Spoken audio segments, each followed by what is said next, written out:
Danger in Darjeeling, a Feluda adventure by Satyajit Roy. I saw Rajen Babu come to the mall every day. He struck me as an amiable old man. All his hair had turned grey, and his face always wore a cheerful expression. He generally spent a few minutes in the corner shop that sold old Nepali and Tibetan things. Then he came and sat on a bench in the mall for about half an hour, until it started to get dark. After that he went straight home. One day I followed him quietly to see where he lived. He turned around just as we reached his front gate and asked, "Who are you? Why have you been following me?" "My name is Rajen," I replied quickly. "Well then, here is a lozenge for you," he said, offering me a lemon drop. "Come to my house one day. I'll show you my collection of masks," he added. Who knew that this friendly old soul would get into such trouble?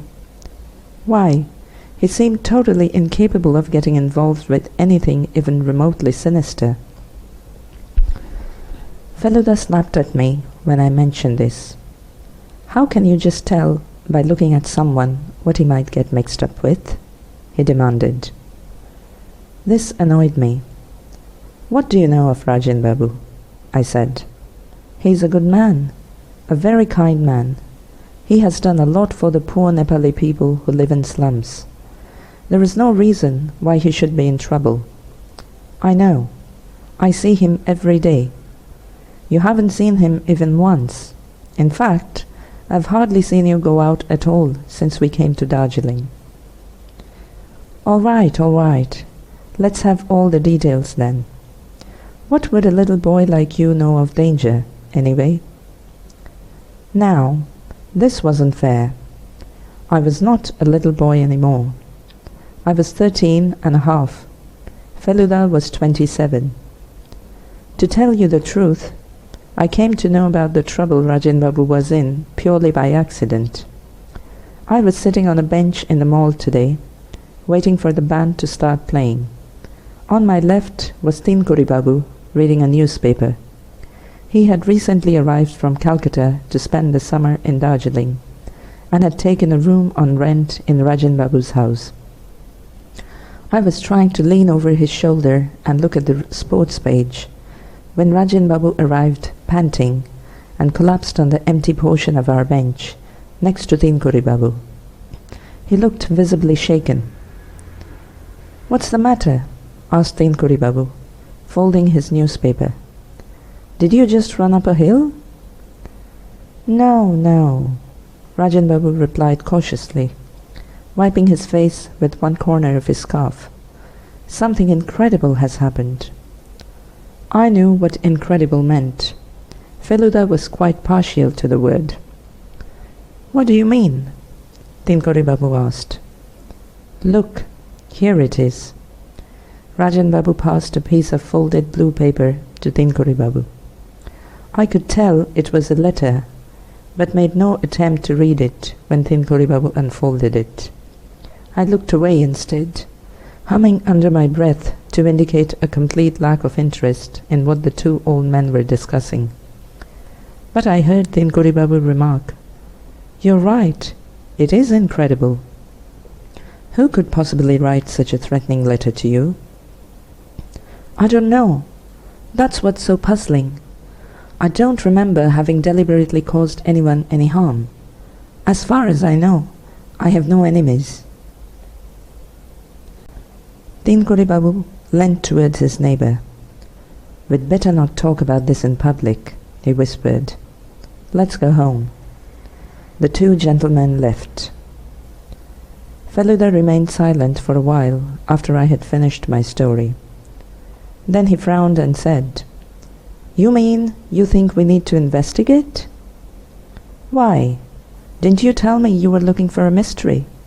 And you said you had read so many detective novels that you could work as a sleuth yourself." "Yes, that's true. I could prove it too. I didn't go to the mall today, did I? But I could tell you which side you sat on." All right. Which side was it? You chose a bench on the right side of the Radha restaurant, didn't you? That's terrific. How did you guess? The sun came out this evening. Your left cheek looks sunburnt, but the right one is all right. This could happen only if you sat on that side of the mall. That's the bit that catches the evening sunshine. Incredible. Yes. Anyway, I think we should go and visit Mr. Rajen Majumdar. Another 77 steps. And what if it's not? It has to be, Feluda. I counted the last time. Remember, you'll get knocked on the head if you're wrong. Okay, but not too hard. A sharp knock may damage my brain. To my amazement, 77 steps later, we were still at some distance from Rajen Babu's gate. Another 23 brought us right up to it. Feluda hit my head lightly and asked, "Did you count the steps on your way back?" "Yes." "That explains it. You went down the hill on your way back, you idiot. You must have taken very big steps." "Well, yes, maybe." "I'm sure you did. You see, young people always tend to take big, long steps when going downhill. Older people have to be more cautious, so they take smaller, measured steps." We went in through the gate. Feluda pressed the calling bell. Someone in the distance was listening to a radio. "Have you decided what you're going to say to him?" I asked. "That's my business. You, my dear, will keep your mouth shut." "Even if they ask me something? You mean I shouldn't even make a reply?" "Shut up." A Nepali servant opened the door. "Andar aiye," he said. We stepped into the living room. Made of wood, the house had a lovely old charm. All the furniture in the room was made of cane. The walls were covered with strange masks, most showing large teeth and wearing rather unpleasant expressions. Some of them frightened me. Apart from these, the room was full of old weapons, shields and swords and daggers. Beside these hung pictures of the Buddha, painted on cloth. Heaven knew how old they were, but the golden color that had been used had not been faded at all. We took 2 cane chairs. Feluda rose briefly to inspect the walls. Then he came back and said, "All the nails are new. So Rajen Babu's passion for antiques must have developed only recently." Rajen Babu came into the room. Feluda sprang to his feet and said, "Do you remember me?" "I am Joy Krishnamitra's son, Felu." Rajen Babu looked a little taken aback at first. Then his face broke into a smile. "Felu, of course I remember you. My word, you have become a young man. How is everyone at home? Is your father here?"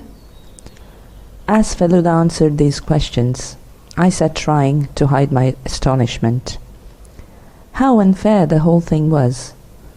Why hadn't Feluda told me that he knew Rajen Babu?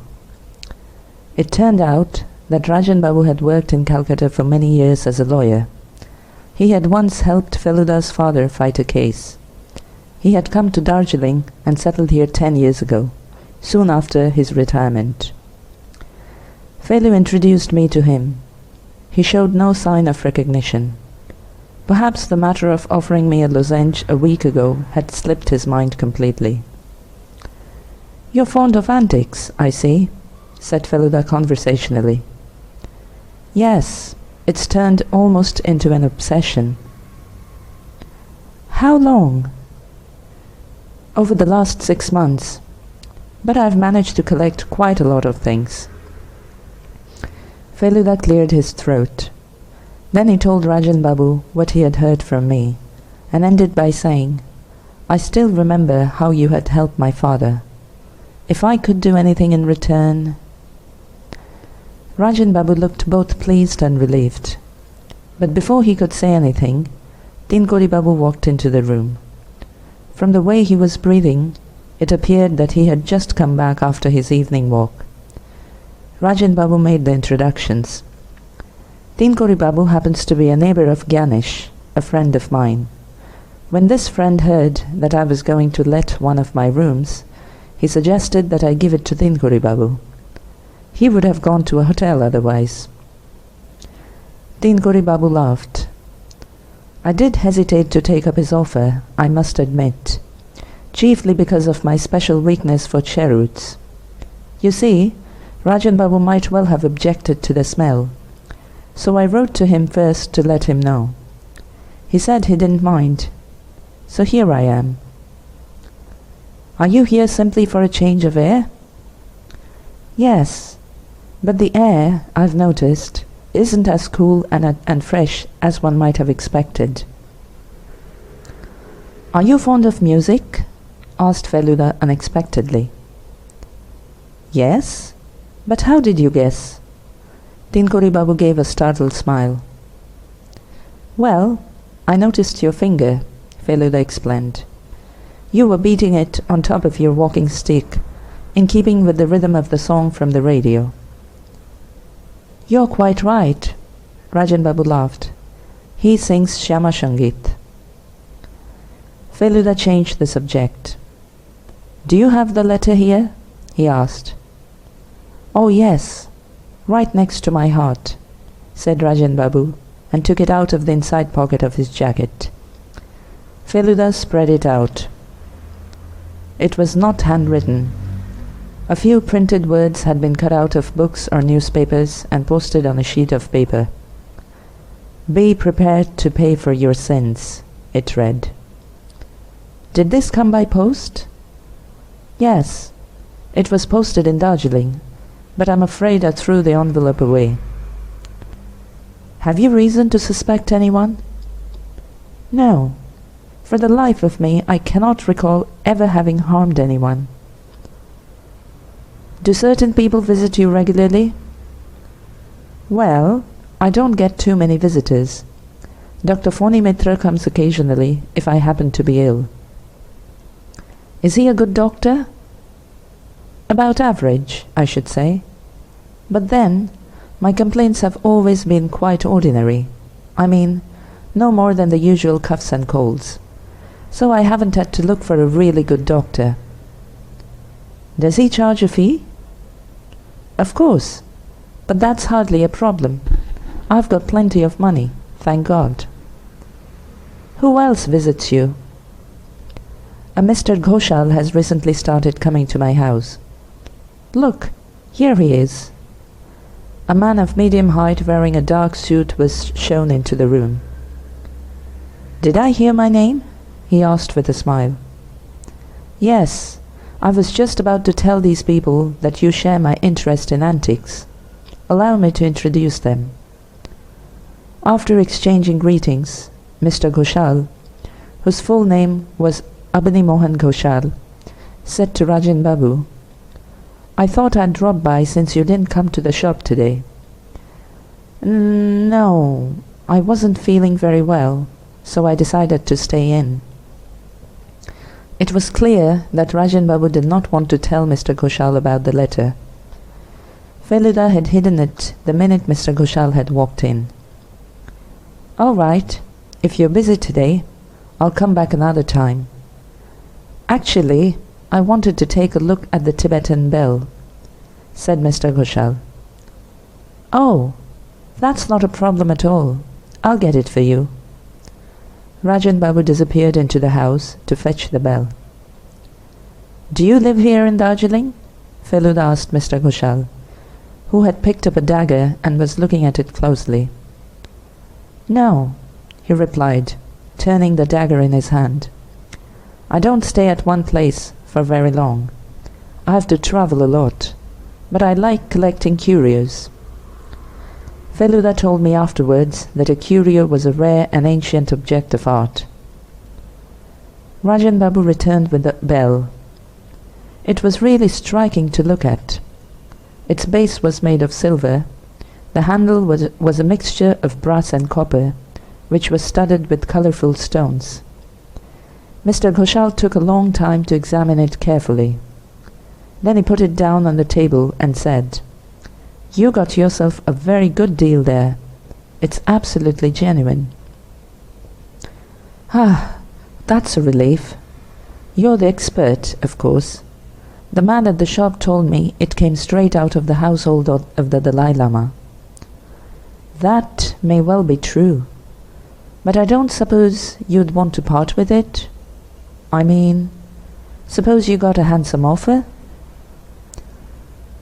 Rajen Babu shook his head, smiling sweetly. "No. You see, I bought that bell simply because I liked it. I have no wish to sell it only to make money." "Very well." Mr. Ghoshal rose. "I hope you'll be out and about tomorrow." "Thank you. I hope so too." When Mr. Ghoshal had gone, Feluda said to Rajen Babu, "Don't you think it might be wise not to go out of the house for the next few days?" "Yes, you're probably right. But this business of an anonymous letter is so incredible that I cannot really bring myself to take it seriously. It just seems like a foolish practical joke." "Well, why don't you stay in until we can be definite about that? How long have you had that Nepali servant?" "Right from the start. He's completely reliable." Feluda now turned to Tinkuri Babu. "Do you stay at home most of the time?" "Yes, but I go for morning and evening walks, so I'm out of the house for a couple of hours every day. In any case, should there be any real danger, I doubt if I could do anything to help. I'm 64, younger than Rajen Babu by only a year." "Don't involve poor Tinkuri Babu in this, please," Rajen Babu said. "After all, he has come here to relax, so let him enjoy himself. I'll stay in if you insist, together with my servant. You two can come and visit me every day, if you so wish." "All right." Feluda stood up. So did I. It was time to go. There was a fireplace in front of us. Over it, on a mantel shelf, were 3 framed photographs. Feluda moved closer to the fireplace to look at these. "My wife," said Rajen Babu, pointing at the first photograph. "She died barely 5 years after our marriage." The second photo was of a young boy, who must have been about my age when the photo was taken. A handsome boy indeed. "Who is this?" Feluda asked. Rajen Babu began laughing. "That photo is there simply to show how time can change everything. Would you believe that that is my own photograph, taken when I was a child? I used to go to a missionary school in Bakura in those days. My father was the magistrate there. But don't let those angelic looks deceive you. I might have been a good-looking child, but I was extremely naughty. My teachers were all fed up with me. In fact, I didn't spare the students either. I remember having kicked the best runner in our school in a 100 yards race to stop him from winning." The third photo was of a man in his late 20s. It turned out to be Rajen Babu's only child, Probir Majumdar. "Where is he now?" Feluda asked. Rajen Babu cleared his throat. "I don't know," he said after a pause. "He left home 16 years ago. There is virtually no contact between us." Feluda started walking towards the front door. "A very interesting case," he muttered. Now he was talking like the detectives one read about. "We came out of the house. It was already dark outside. Lights had been switched on in every house nestling in the hills. A mist was rising from the Rangit valley down below. Rajen Babu and Tinkuri Babu both walked up to the gate to see us off. Rajen Babu lowered his voice and said to Feluda, "Actually, I have to confess that despite everything, I do feel faintly nervous. After all, something like this in this peaceful atmosphere was so totally unexpected." "Don't worry," said Feluda firmly. "I'll definitely get to the bottom of this case." "Thank you. Goodbye," said Rajen Babu and went back into the house. Tinkuri Babu lingered. "I'm truly impressed by your power of observation," he said. "I, too, have read a large number of detective novels. Maybe I can help you with this case." "Really? How?" "Look at the letter in your hand. Take the various printed words. Do they tell you anything?" Feluda thought for a few seconds. "The words were cut out with a blade, not scissors," he said. "Very good. Second, each word has come from a different source. The typeface and the quality of paper vary from each other." "Yes. Can you guess what those different sources might be?" "These two words, prepared and pay, appear to be a newspaper." "Right. Anand Bazaar." "How can you tell?" "Only Anand Bazaar uses that typeface. And the other words were taken out of books, I think. Not very old books, mind you, for those different typefaces have been in use over the last 20 years, and no more. Apart from this, does the smell of the glue tell you anything?" "I think the sender used Grippex glue." "Brilliant! I might say the same for you." Tinkuri Babu smiled. "I try, but at your age, my dear fellow, I doubt if I knew what the word detective meant." We said namaskar after this and went on our way. "I don't yet know whether I can solve this mystery," said Feluda on the way back to our hotel. "But getting to know Tinkuri Babu would be an added bonus. If he's so good at crime detection, why don't you let him do all the hard work? Why waste your own time making inquiries?" Well, Tinkuri Babu might know a lot about printing and typefaces, but that does not necessarily mean he'd know everything." Feluda's answer pleased me. I bet Tinkuri Babu isn't as clever as Feluda, I thought. Aloud, I said, "Who do you suppose is the culprit?" Feluda broke off. I saw him turn around and glance at a man who had come from the opposite direction and had just passed us. "Did you see him?" "No, I didn't see his face.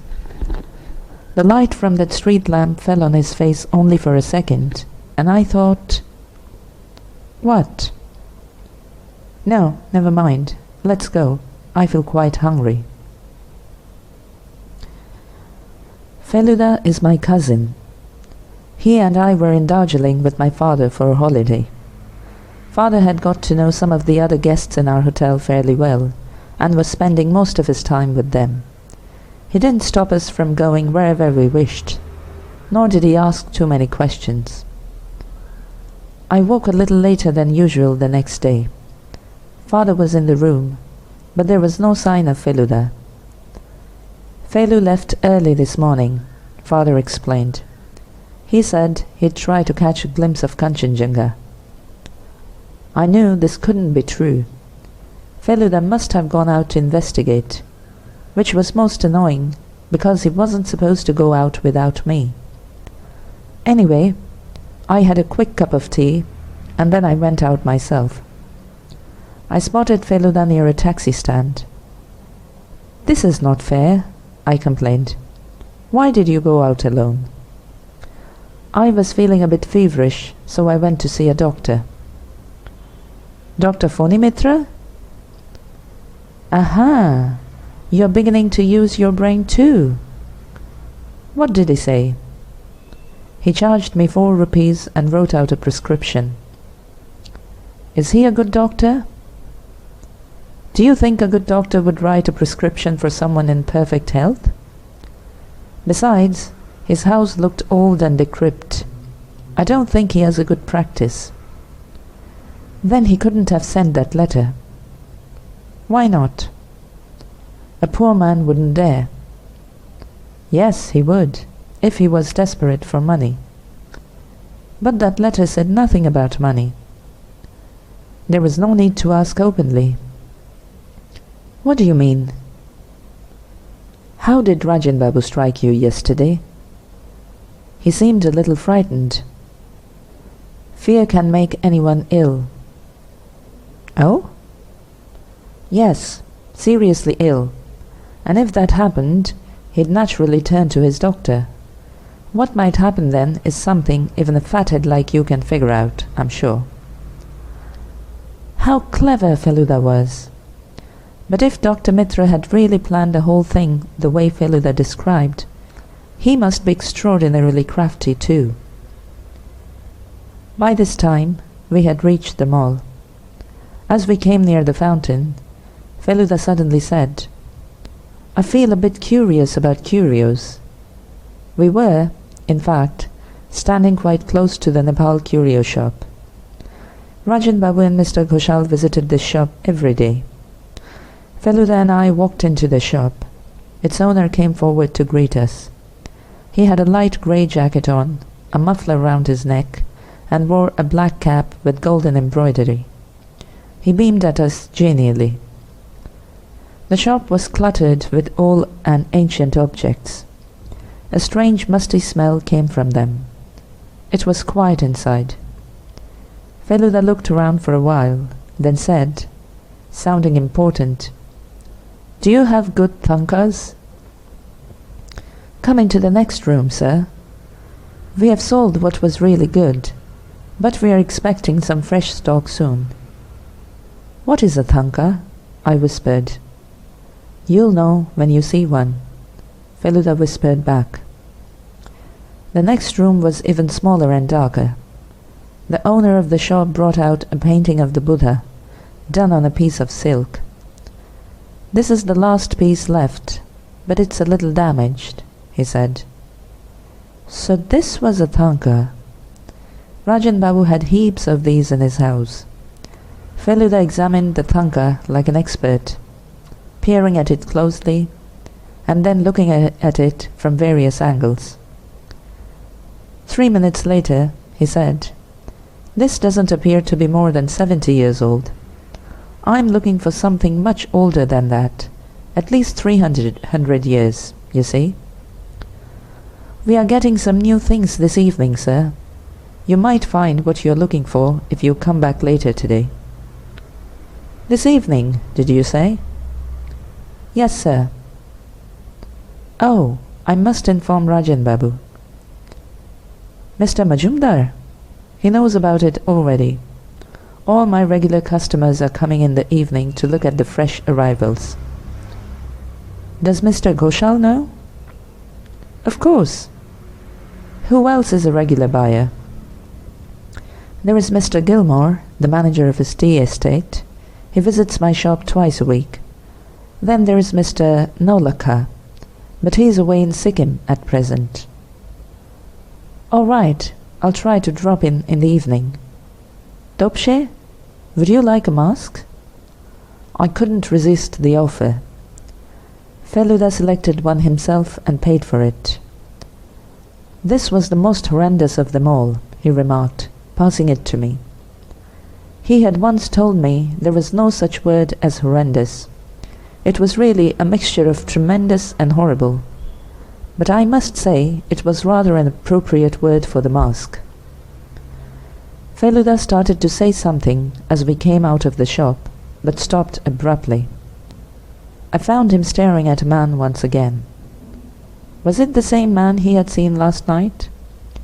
He was a man in his early 40s, expensively dressed in a well-cut suit. He had stopped in the middle of the mall to light his pipe. His eyes were hidden behind dark glasses. Somehow he looked vaguely familiar, but I couldn't recall ever having met him before. Feluda stepped forward and approached him. "Excuse me," he said. "Are you Mr. Chatterjee?" "No," replied the man, biting the end of his pipe. "I'm not." Feluda appeared to be completely taken aback. "Strange. Aren't you staying at the Central Hotel?" The man smiled a little contemptuously. "No, I'm at the Mount Everest, and I don't have a twin," he said, and strode off in the direction of Observatory Hill. I noticed he was carrying a brown parcel, on which were printed the words, "Nepal Curio Shop." "Feluda," I said softly, "do you think he bought a mask like mine?" "Yes, he may well have done that. After all, those masks weren't all meant for your own exclusive use, were they? Anyway, let's go and have a cup of coffee." We turned towards a coffee shop. "Did you recognize that man?" asked Feluda. "How could I replied, "when you yourself failed to recognize him?" "Who said I had failed?" "Of course you did. You got his name wrong, didn't you?" "Why are you so stupid? I did that deliberately, just to get him to tell me where he was staying. Do you know what his real name is?" "No. What is it?" "Prabir Majumdar." Yes, you're right. Rajen Babu's son, isn't he? We saw his photograph yesterday. No wonder he seemed familiar. But of course now he is a lot older. Even so, there are a lot of similarities between father and son. But did you notice his clothes? His suit must have been from London, his tie from Paris, and shoes from Italy. In short, there's no doubt that he's recently returned from abroad. But does that mean Rajan Babu doesn't know his own son is in town? Perhaps his son doesn't even know that his father lives here. We should try to find out more. The plot thickens, I told myself, going up on the open terrace of the coffee shop. I loved sitting here. One could get such a superb view of the town and the market from here. Tinkuri Babu was sitting at a corner table, drinking coffee. He waved at us, inviting us to join him. As a reward for your powerful observation and expertise in detection, I would like to treat you to 2 cups of hot chocolate. You wouldn't mind, I hope? He said with a twinkle in his eye. My mouth began to water at the prospect of a hot cup of chocolate. Tinkuri Babu called a waiter and placed his order. Then he took out a book from his jacket pocket and offered it to Feluda. "This is for you. I had just 1 copy left. It's my latest book." Feluda stared at the cover. "Your book? You mean... you write under the pseudonym Secret Agent?" Tinkuri Babu's eyes drooped. He smiled slightly and nodded. Feluda grew more excited. "But you're my favorite writer. I've read all your books. No one can write mystery stories the way you do." Thank you. To tell you the truth, I had come to Darjeeling to chalk out a plot for my next novel. But I've spent now most of my time trying to sort out a real-life mystery. I do consider myself very fortunate. I had no idea I'd get to meet you like this. The only sad thing is that I have to go back to Calcutta. I'm returning tomorrow. But I think I may be of some help to you before I leave. I'm very pleased to hear that. By the way, we saw Rajan Babu's son today. What? Only 10 minutes ago. Are you sure? Did you see him properly? Yes, I'm almost 100% sure. All we need to do is check with the Mount Everest Hotel, and then there won't be any doubt left." Suddenly, Tinkuri Babu sighed. "Did Rajan Babu talk to you about his son?" he asked. "No, not much. I've heard quite a lot. Apparently, his son had fallen into bad company. He was caught stealing money from his father's cupboard. Rajan Babu told him to get out of his house.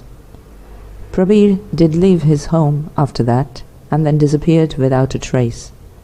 He was 24 at the time. A few years later, Rajan Babu began to regret what he had done and tried to track down his son. But there was no sign of Prabir anywhere. About 10 years ago, a friend of Rajan Babu came and told him he had spotted Prabir somewhere in England. But that was all. That means Rajan Babu doesn't know his son is here in Darjeeling. I'm sure he doesn't, and I don't think he should be told. After all, he's already had one shock. Another one might... Tinkuri Babu stopped. Then he looked straight at Feluda and shook his head. "I think I'm going mad. Really, I should give up writing mystery stories." Feluda laughed. "You mean it's only just occurred to you that the letter might have been sent by Prabir Majumdar himself?" "Exactly. But... I don't know." Tinkuri Babu broke off absent-mindedly. The waiter came back and placed our hot chocolate before us. This seemed to cheer him up. "How did you find Dr. Phony Mitra?" he asked. "Good heavens! How do you know I went there?"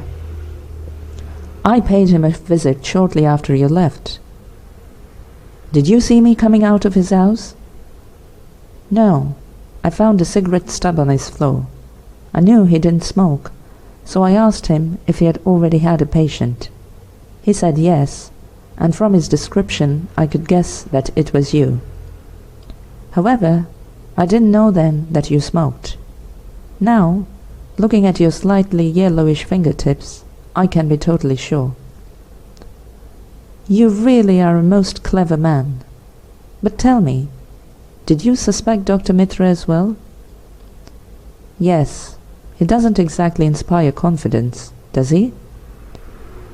"You're right. I'm surprised Rajan Babu consults him rather than anyone else. There is a reason for it. Soon after he arrived in Darjeeling, Rajan Babu had suddenly turned religious. It was Dr. Mitra who had found him a guru at that time. As followers of the same guru, they are now like brothers." "I see. But did Dr. Mitra say anything useful? What did you talk about?" "Oh, just this and that. I went there really to take a look at the books on his shelves. There weren't many. Those that I saw were all old." "Yes, I noticed it too. Mind you, he might well have got hold of different books from elsewhere, just to get the right printed words. But I'm pretty certain that is not the case. That man seemed far too lazy to go to such trouble." "Well, that takes care of Dr. Mitra. What do you think of Mr. Ghoshal?" "I don't trust him either. He's a crook. He pretends to be interested in art and antiques, but I think what he really wants to do is sell to foreign buyers at a much higher price what he can buy relatively cheaply here." "But do you think he might have a motive in sending a threatening letter to Rajan Babu?" "I haven't really thought about it. I think I might have stumbled onto something." I looked at Feluda in surprise. His eyes were shining with excitement. "What do you mean?" "I learned today," Feluda said, lowering his voice, "that the shop they both go to is going to get some fresh supplies this evening." Tinkuri Babu perked up immediately. I see, he exclaimed. A letter like that would naturally frighten Rajan Babu into staying at home for a few days. In the meantime, Abani Ghoshal would go in and make a clean sweep. Exactly. Tinkuri Babu paid for the chocolates and rose. We went out together. My heart was beating fast. Abani Ghoshal, Prabir Majumdar, and Dr. Phoni Mitra. As many as 3 suspects. Who was the real culprit? Tinkuri Babu went home. Feluda and I walked over to the Mount Everest Hotel. They confirmed that a man called Prabir Majumdar had checked in 5 days ago.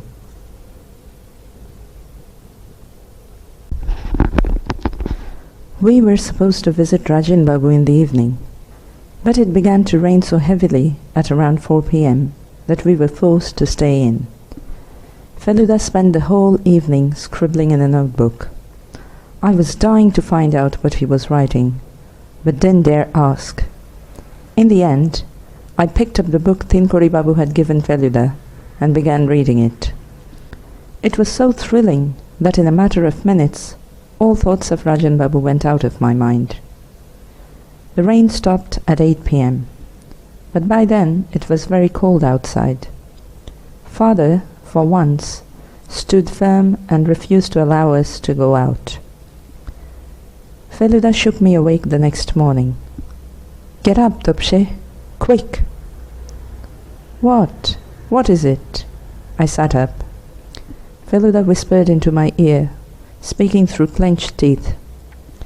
"Rajen Babu's Nepali servant was here a few minutes ago. He said Rajen Babu wants to see us, and it's urgent. Do you want to come with me?" "Of course." We got ready and were in Rajen Babu's house in less than 20 minutes.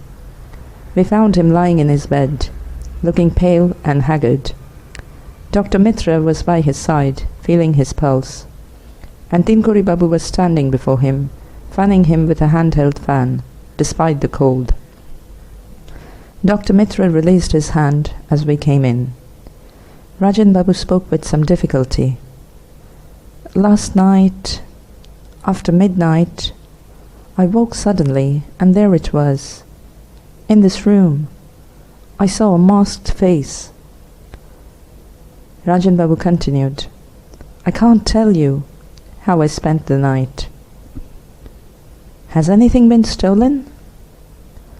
"No, but I'm sure he bent over me, only to take the keys from under my pillow.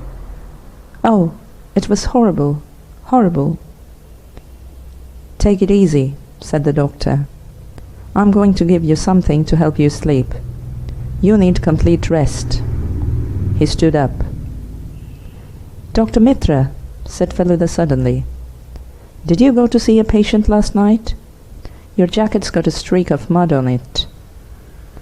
"Oh, yes," Dr. Mitra replied readily enough. "I did have to go out last night. Since I have chosen to dedicate my life to my patients, I can hardly refuse to go out when I'm needed, come rain or shine." He collected his fee and left. Rajen Babu sat up in his bed.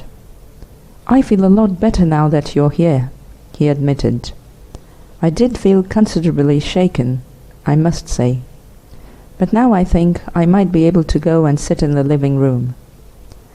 Feluda and Tinkuri Babu helped him to his feet. We made our way to the living room.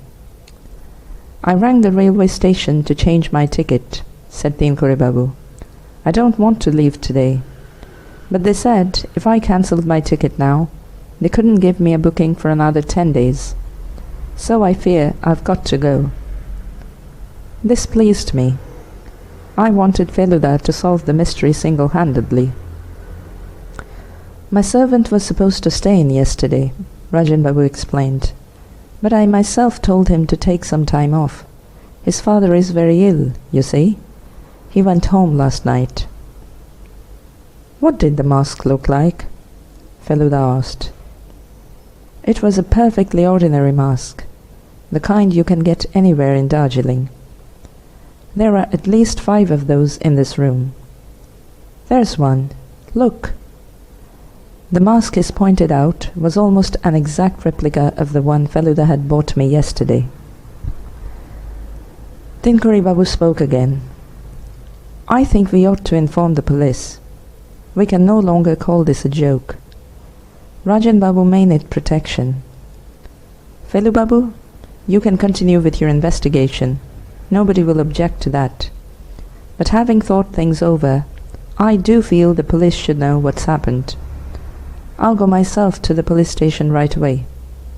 I don't think your life's in any danger, Rajen Babu, but please keep an eye on that Tibetan bell. We decided to take our leave, but before we left, Feluda said, "Since Tinkori Babu is leaving today, you are going to be left with a vacant room, aren't you? Would you mind if we came and spent the night in it?" No, why should I mind? You're like a son to me. I'd be delighted. To tell you the truth, I'm beginning to lose my nerve. Those who are reckless in their youth generally tend to grow rather feeble in their old age. At least, that's what has happened to me. I'll come and see you off at the station, Feluda said to Tinkori Babu. We passed the curio shop on our way back. Neither of us could help look inside. We saw two men looking around and talking. From the easy familiarity with which they were talking, it seemed as if they had known each other for a long time. One of them was Abani Ghoshal. The other was Prabir Majumdar. I glanced at Feluda. He didn't seem surprised at all. We went to the station at 10:30 to say goodbye to Tinkori Babu. He arrived in 5 minutes. My feet ache from having walked uphill, he said. I noticed he was walking with a slight limp. Besides, he added, it took me a while to buy this. I know Rajen Babu couldn't go to the curio shop, but they really did get a lot of good stuff yesterday. So I chose something for him this morning. Will you please give it to him with my good wishes? Certainly, said Feluda, taking a brown packet from Tinkori Babu. There's one thing I meant to ask you. If I solve this mystery, I'd like to tell you about it. Will you give me your address, please? You'll find the address of my publisher in my book. He'll forward all letters addressed to me. Goodbye. Good luck. He climbed into a blue first-class carriage. The train left. That man would have made a lot of money and quite a name for himself if he had lived abroad. He has a real talent for writing crime stories, Feluda remarked. We returned to our hotel from the station, but Feluda went out again and, this time, refused to take me with him. When he finally came back, it was time to go to Rajen Babu's house to stay the night. As we set off, I said to him, "You might at least tell me where you were during the day." I went to various places, twice to the Mount Everest Hotel, once to Dr. Mitra's house, then to the curio shop, the library, and 1 or 2 other places. I see. Is there anything else you would like to know? Have you been able to figure out who is the real cow? The time hasn't come to disclose that. No, not yet. But who do you suspect the most? I suspect everybody, including you. Me? Yes, anyone who has a mask is a suspect. Really? In that case, why don't you include yourself in your list? Don't talk rubbish. I'm not. You didn't tell me that you knew Rajen Babu, which means you were not totally honest with me. Besides, you could have easily used that mask. I did not hide it anywhere, did I? Shut up, shut up. Rajen Babu seemed a lot better when we arrived at his house, although he still looked faintly uneasy. I felt fine during the day, he told us, but I must say I'm beginning to feel nervous again now it's getting dark. Feluda gave him the packet from Tinkori Babu. Rajen Babu opened it quickly and took out a beautiful statue of the Buddha, the sight of which actually moved him to tears. Did the police come to make inquiries? Asked Feluda. Oh yes, they asked 1,000 questions. God knows if they'll get anywhere. But at least they've agreed to post someone outside the house during the night. That's a relief, anyway. In fact, if you wish to go back to your hotel, it will be quite all right. No, we'd rather stay here, if you don't mind. It's too noisy in our hotel. I need peace and quiet to think about this case. Rajen Babu smiled. Of course you can stay. You'll get your peace and quiet here, and I can promise you an excellent meal. That Nepali boy is a very good cook. I've asked him to make his special chicken curry. The food in your hotel could never be half as tasty, I'm sure. We were shown to our room. Feluda stretched out on his bed and lit a cigarette. I saw him blow out 5 smoke rings in a row. His eyes were half closed. After a few seconds of silence, he said, Dr. Mitra did go out to see a patient last night. I found that out this morning. A rich businessman who lives in Cart Road. He was with his patient from 11:30 to 12:30. Does that rule him out completely? Feluda did not answer my question. Instead, he said, Prabir Majumdar has lived abroad for so long and has such a lot of money that I can't see why he should suddenly arrive here and start threatening his father. He stands to gain very little, actually. Why, I learnt that he recently made a packet at the local races. I sat holding my breath. It was obvious that Feluda hadn't finished. I was right. Feluda stubbed out his cigarette and continued. Mr. Gilmore has come to Darjeeling from his tea estate. I met him at the Planters Club. He told me that there was only one Tibetan bell that had come out of the palace of the Dalai Lama, and it is with him. The one Rajen Babu has is a fake. Abani Ghoshal is aware of it. You mean the bell that we saw here isn't at all valuable? No. Besides, both Abani Ghoshal and Prabir Majumdar were at a party last night, from 9 p.m. to 3 a.m. They got totally drunk, I believe. That man wearing a mask came here soon after midnight, didn't he? Yes. I began to feel rather strange. Well then, who does that leave us with? Feluda did not reply. He sighed and rose to his feet.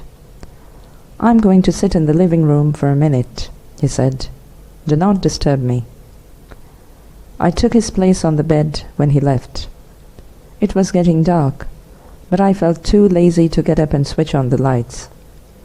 Through the open window I could see lights in the distance, on Observatory Hill. The noise from the mall had died down. I heard the sound of hooves after a while. They got louder and louder, then slowly faded away. It soon grew almost totally dark. The hill and the houses on it were now practically invisible. Perhaps a mist was rising again. I began to feel sleepy. Just as my eyes started to close, I suddenly sensed the presence of someone else in the room. My blood froze. Too terrified to look in the direction of the door, I kept my eyes fixed on the window. But I could feel the man move closer to the bed.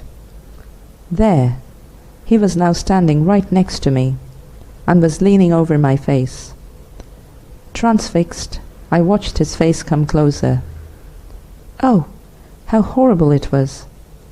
A mask! He was wearing a mask! I opened my mouth to scream, but an unseen hand pulled the mask away, and my scream became a nervous gasp. Feluda! Oh my God, it's you! Had you dozed off? Of course it's me. Who did you think? Feluda started to laugh, but suddenly grew grave. Then he sat down next to me and said, I was simply trying on all those masks in the living room. Why don't you wear this one for a second?